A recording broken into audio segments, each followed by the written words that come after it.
What's up, world? I am going to give you my weekly update on the Tribe of Mentors. I don't think I did one last week, so I will do an update.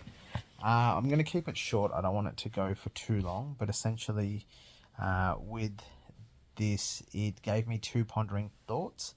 So, in terms of decision making, and it's called epitaph, which is essentially words that are spoken once you are dead, or another way of putting it is essentially what you would have on your tombstone. So, when it comes to sort of decision making, one of the guys, Tim Urus or something like that, was discussing when it comes to decision making, he uses the epitaph test, and it's spelled EPITAPH. Is that what it is? Hold on, let me check.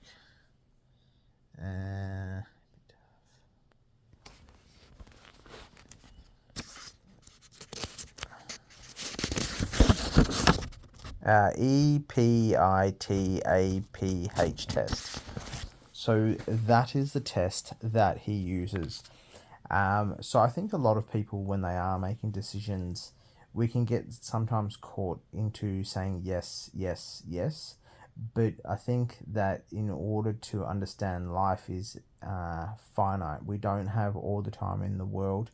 You want to make sure that when you are making a decision, that it is not simply just saying yes for the sake of saying yes, because we have to start to think, okay, cool, we only have so much time within our lives, and depending on what pathway you are taking, you want to be conservative of the amount of time that is spent on things that you may necessarily not want to be spending, nor feel that it is the right way to be spending it, but you do it out of obligation, or you do it out of feeling some type of way. So I think a lot of people struggle with this, where they are like, I don't want to go, but I feel like I should go, or I'm obligated to go, or you just think that it is the right thing to do. But what we tend to forget is the right thing to do is, yes, there are times when you should do something, but don't forget about yourself. There are times where you should do things for yourself, and that could be just purely time to just sort of not do anything at all. That could be just time to just really just sit back, relax, and woosah, and just collect your thoughts and recharge. And I know that I'm definitely a person that needs that recharge element. I can't constantly go and meet so many different people constantly, day in, day out. I need an element of whereby I have a day to myself where I recharge and just sort of do nothing at all. And that helps me get back to a state of where I can then start to go out and meet new people and this and that. But if I am constantly out, it will deplete me. So then one of the next things that this guy says, and I should pay respect to his name. So his name is Tim Urban. Apologies. And so one of the other ones is, if you're a want-to-be or a wannabe-preneur, or striving to be an entrepreneur, or you have thoughts about being an entrepreneur, he says that when it comes to your career, there are two phases to this. And essentially the two phases are, you can pick either to be a CEO, or to be an employee. They're the two types of careers that you can pick. And he was saying that if you're a CEO,